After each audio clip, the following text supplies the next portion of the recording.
जमींदारी प्रथा, permanent settlement system.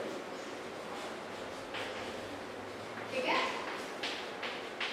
PSS इसको short में लिख सकते हैं। अब देखो इसमें क्या होता है, सिंपल है।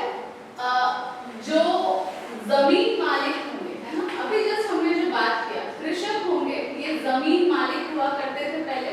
अब इनको बहुत सारे लोगों को मिला अगर हम देते हैं, ठीक है, तो ये आ जाते थे एक बड़े से जमींदार के अंदर में। ठीक है, ओके, ये सारे कृषक जो है एक फिक्स्ड, ठीक है, एक निश्चित लैंड रेवेन्यू, ठीक है, एक फिक्स्ड लैंड रेवेन्यू, हिंदी में बोलोगे तो निश्चित भूमि राजस्व। ठीक है, निश्चित भूमि राजस्व किसको पे कर रहे हैं? जमींदार। ध्यान रखना, यहाँ पे fixed word is very important. Okay, निश्चित भूमि राजस्व जमींदार को पे करेंगे। ठीक है, अब ये जमींदार को आप एक बिचौलिया समझ लीजिए।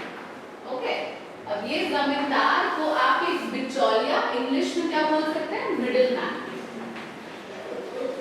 ओके, एक मिडिल मैन है, बिचौलिया समझिए, जो कि आगे ये जो लैंड रेवेन्यू है, राजस्व है, इसको कलेक्ट करके किस तक पहुंचाएगा? ब्रिटिश। ठीक है, राइट। अब इस सिस्टम को हम देखते थे कौन कौन से एरिया में?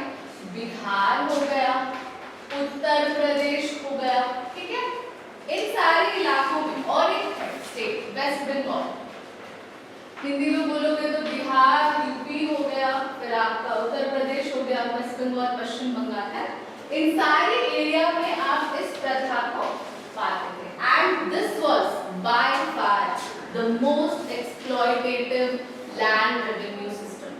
देखिएगा, इसमें ना ऐसा होता था कि बहुत ही ज्यादा आपका एक्सप्लॉयटेशन है। मान लीजिए किसी साल फसल अच्छा नहीं हुआ, है ना, किसी साल कृषक का फसल अच्छा नहीं हुआ, या there's a failure of a crop, तो क्या करेंगे?